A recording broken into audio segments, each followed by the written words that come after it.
Hello, I'm Thomas Finney. I'm an analyst here with Osprey Flight Solutions, and I'm here to take you through this week's update.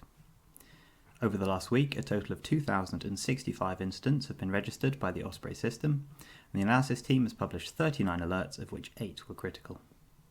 Earlier this week, the world's attention was drawn to the Gulf of Oman, where a commercial vessel operated by an Israeli company was suddenly attacked by military-grade weaponized drones.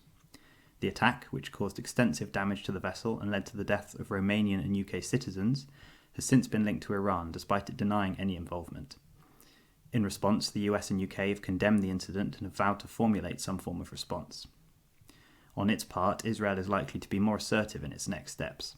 Consequently, the likelihood that Israeli elements will conduct direct kinetic strikes against Iranian military assets will be elevated in the short term. Meanwhile, retaliatory cyber attacks or limited covert operations against Iranian proxy forces are also likely. Over the last few weeks, armed clashes between the Taliban and the Afghan military have intensified in Afghanistan, as you can see here. Fighting has recently been seen in the southern city of Lashkar Gah, which is the provincial capital of Helmand province, as well as in Kandahar city. In recent days, Taliban rocket and mortar attacks have targeted Lashkar Gah's Bost airport, prompting the indefinite suspension of flight operations. Meanwhile, a rocket attack on Kandahar International Airport and mortar attack on Herat International Airport have also been reported. In both cases, no casualties were caused, although significant disruption to operations was witnessed in the aftermath. State officials in Cyprus have this week noted that at least 15 individuals have been arrested for attempting to travel to France from Paphos International Airport over a 10-day period using counterfeit or illegally obtained documents.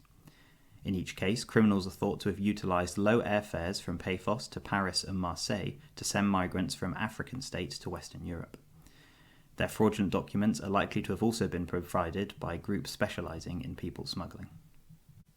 In pandemic-related news, continued growth in the North American domestic market has heralded the return of Canadian carrier Air Transat after 6 months of service suspension. The upswing in demand for seat bookings has also continued over the border in the US, where the TSA has recorded another post-pandemic record for passengers transiting through its checkpoints on the 1st of August. However, this trend has also caused a significant amount of disruption, as both Florida-based Spirit Airlines and Texas-based American Airlines were forced to cancel hundreds of flights due to a lack of available crew. Indeed, headlines like this are likely to be increasingly familiar, as service providers who have become used to low footfall are suddenly tasked with once again processing large numbers of passengers amid a vaccination-fueled August boom. And finally, the TSA has announced that it has recently accumulated quite an arsenal of weaponry from passengers at Louisiana's New Orleans International Airport. As you can see here, the haul features the rather unique addition of a chainsaw and a hand grenade, the latter of which has a specific associated fine of between $8,340 and $13,910. Now you know. And that's it for this week. Thanks for watching, and make sure to tune in to our next video for all the latest aviation security updates.